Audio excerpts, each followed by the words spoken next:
Gente de todo o meu Brasil, graça e paz para todos vocês. Meu irmão, minha irmã, está em todo o estado brasileiro e também fora deste Brasil. Eu estou muito feliz por saber que eu tenho estou participando já há mais de 3 anos. E eu faço isso por prazer. Não faço isso por dinheiro. Não faço isso para ganhar dinheiro, para ganhar fama. Mas eu gosto de compartilhar aquilo que Deus colocou no meu coração. Se você tem dúvida de qualquer coisa, pode me perguntar. Porque depois que eu vim para a graça, eu fiquei lá 40, como eu tenho sempre dito e não canso de falar, 43 anos lá dentro, não aprendi o que eu aprendi em pouco tempo dentro da graça, que hoje eu não tenho mais dúvida. Porque nós já viemos a este mundo salvo e liberto. Nós somos salvos e libertos de todos esses problemas que muitas igrejas ficam enfrentando, mas nós estamos libertos. Eu sou muito grato por você que escreveu no meu canal. Você que ainda não é inscrito, inscreva no meu canal. E a graça de Deus continua sendo derramado sobre a vossa vida. E eu tenho uma mensagem para nós. E essa mensagem é para edificar a nossa vida espiritual. Nós podemos a cada dia mais aprender mais e mais a bendita, santa e gloriosa palavra do Senhor. Deus está em mim, Deus está em você. E a palavra que eu tenho para nós, o título da mensagem é essa: Deus está em mim, Deus está em você. Por quê? Porque muitos ainda acham, ficam buscando o Espírito Santo.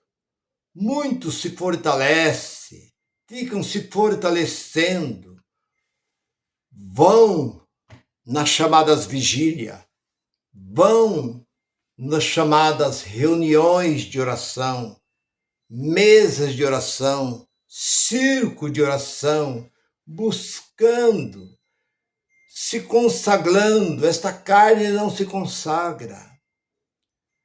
Porque o próprio Jesus disse que o Espírito, ele não precisa de nada. O Espírito não precisa de justificar, nem de santificar. O Espírito não precisa de nada, de jejum, de oração. O Espírito está pronto. 26 e 41 de Mateus. O Espírito está pronto. Quando João disse, ali no livro de Apocalipse, no capítulo 22, os últimos versículos, ele diz: aquele que é santo, que santifique mais. Aquele que é justo, que justifique mais. Aquele que é puro, que se purifique mais. Mas eu pergunto, santificado o quê? Justificado o quê? Purificado o quê? Se esta carne não santifica, não se purifica, esta carne não tem acordo com ela, porque esta carne ela é impura. Porque o que está dentro de nós é o que é de Deus. Porque na própria carta do apóstolo Paulo, ele disse que, lá no capítulo 8, versículo 16, que o Espírito de Deus, o Espírito Santo, habita aonde? No nosso espírito. Ele não habita no nosso corpo.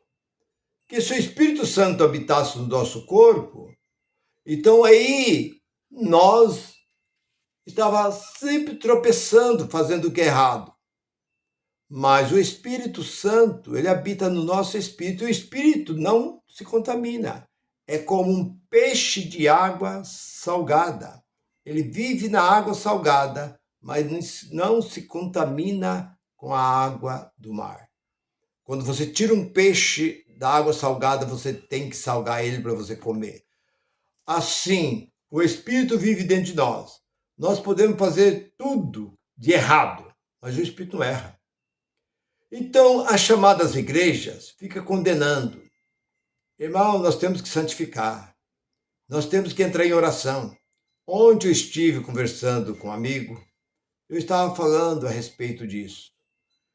E eu falei para ele sobre oração. Eu falei assim, a carne não se santifica, não se justifica.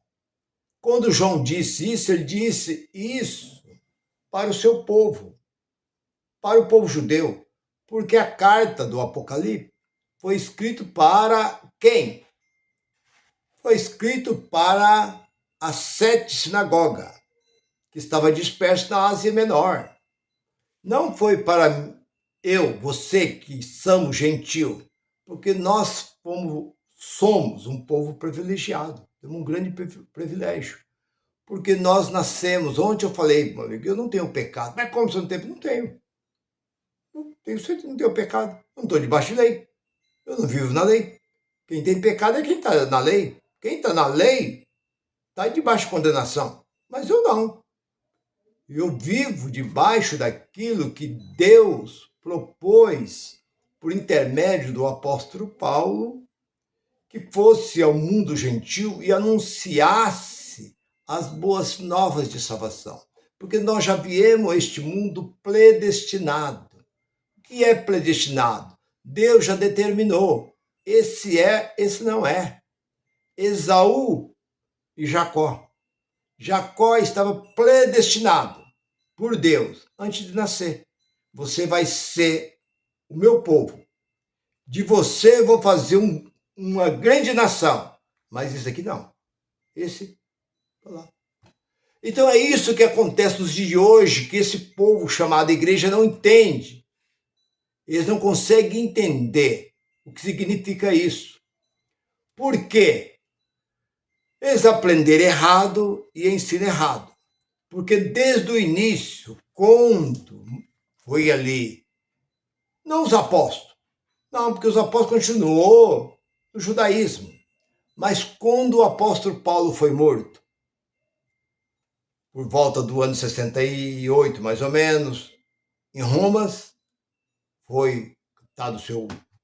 Enfim, se eles tivessem seguido as pisadas de Paulo, como ele diz, sede meus imitadores, capítulo 11 de Coríntios, e Coríntios também, capítulo 4, 1 Coríntios, capítulo 4, versículo 16, sede meus imitadores.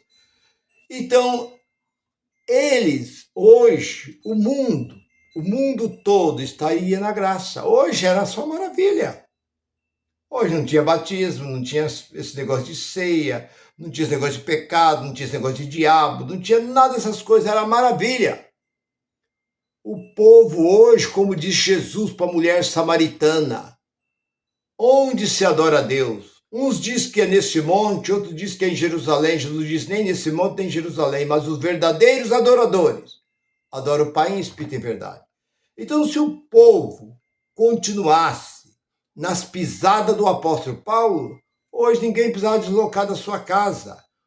Poderia reunir, fazer como foi no tempo do apóstolo Paulo, reunia nas casas, para contar, para testemunhar, como diz o apóstolo Paulo no capítulo 14 de Coríntios, acho que o versículo 26, quando se reunir.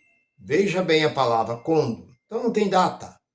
Segunda, terça, quarta, quinta, sexta, sábado, domingo. Não tem. Quando se reunir. Uns têm cântico, outros têm salmo, outros têm testemunha, outros têm palavra. Que tudo seja para edificação do corpo de Cristo. Então hoje não teria essa sinagoga, essa tomação de dinheiro, essa enganação, esses homens enricando ilicitamente, aí comprando, monta essas grandes empresas com CNPJ e põe essas pessoas lá dentro e se diz ser senhor deles. Eu sou seu pai na fé, eu sou apóstolo, eu sou bispo, abre canal de televisão e fala, e o povo fica de cabeça baixa, porque tem medo desses homens. Acha que esses homens têm algum poder. Esses homens são os piores homens que possam existir na face da terra, são esses homens que se colocam como líder, porque Deus disse a ninguém na terra, chamem de mestre, porque só eu sou mestre.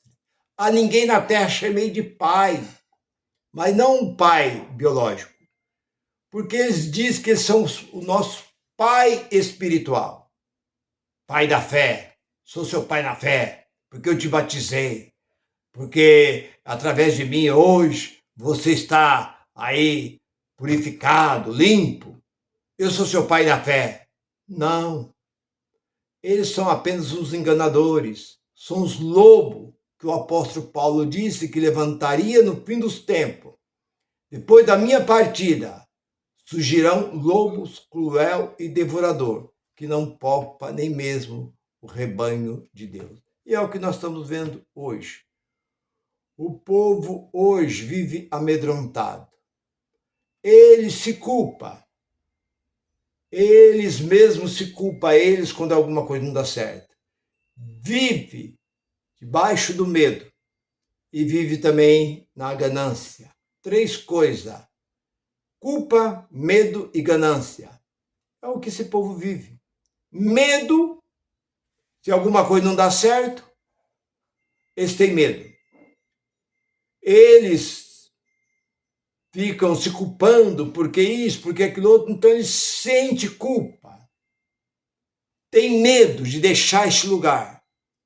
Existe uma ganância dentro deles porque eles acham que Deus, eles falam assim, Abraão era um homem rico, Jó era um homem rico, Jacó era um homem rico, Deus prosperou na vida de muitos desses homens. Sim, bem, eles tinham, Salomão foi um homem rico, e tal. Então nós não somos diferentes, porque o mesmo Deus, está lá no capítulo 13, 8 de Hebreu, Deus de ontem, de hoje, Deus eternamente, ele não mudou. Se você crê, você pode prosperar e ser um homem próspero. Na verdade, não é assim. Paulo tinha o quê? O que Paulo tinha? Ele não tinha nem um jumento para ele andar, tinha que andar a pé. Paulo andava ali a pé. Paulo não tinha uma carruagem. Paulo não tinha guarda-costa. Paulo não tinha nada. Não só ele, os demais apóstolos também não tinham nada. Não tem ouro, não tem prata, disse Pedro, mas tinha graça de Cristo sobre a vida dele. É que acontecia com Paulo. O apóstolo Paulo não tinha nada, mas a coleta que ele tirava, no capítulo 16 de 1 Coríntios, a coleta que ele tirava, ele levava os irmãos necessitados.